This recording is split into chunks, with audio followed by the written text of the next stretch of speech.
ងកុងជំរុញឲ្យសាកលវិទ្យាល័យនានាទទួលនិស្សិតក្រោយសាកលវិទ្យាល័យ Harvard ហាមឃាត់និស្សិតបរទេសបន្តសិក្សាការិយាល័យអប់រំរបស់ទីក្រុងហុងកុងបានអំពាវនាវឲ្យសាកលវិទ្យាល័យនានាក្នុងទឹកដីចិនទទួលអ្នកមានទេពកោសល្យខ្ពស់បន្ទាប់ពីលោកត្រាំហាមឃាត់សាកលវិទ្យាល័យ Harvard មិនឲ្យនិស្សិតបរទេសបន្តសិក្សានេះបើយោងតាមភ្នាក់ងារ Reuters ចេញផ្សាយនៅថ្ងៃទី26 ខែឧសភារដ្ឋបាលរបស់ប្រធានាធិបតីអាមេរិកលោក Donald Trump បានដកហូតលទ្ធភាពរបស់សាកលវិទ្យាល័យ Harvard ក្នុងការចោះឈ្មោះនិស្សិតអន្តរជាតិនិងកំពុងបង្ខំនិស្សិតបរទេសបច្ចុប្បន្ន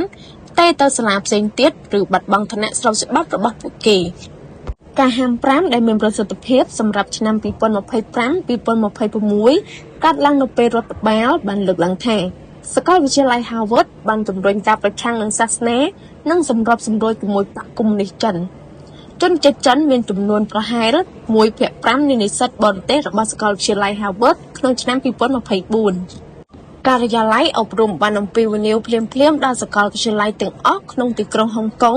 ឲ្យដាក់ចេញនូវវិធានការសម្របសម្រួលសម្រាប់អ្នកដែលមានសិទ្ធិក្នុងគោលបំណងការពារសិទ្ធិនិងផលប្រយោជន៍ស្របច្បាប់របស់និស្សិតនិងអ្នកប្រាជ្ញនិងដើម្បីទាក់ទាញអ្នកមានទេពកោសល្យកំពូលយ៉ាងណាក៏ដោយសាលារៀននិងសាកលវិទ្យាល័យនៅក្នុងមជ្ឈដ្ឋានហិរញ្ញវត្ថុឥឡូវនេះមានកាតព្វកិច្ចក្នុងការបញ្ជូនប្រធានបទសន្តិសុខជាតិនិងស្នេហាជាតិក្នុងការអប់រំរបស់ពួកគេដោយនាំពួកគេឲ្យកាន់តែជិតស្និទ្ធជាមួយនឹងការអប់រំនៅក្នុងប្រទេសចិនដីគោក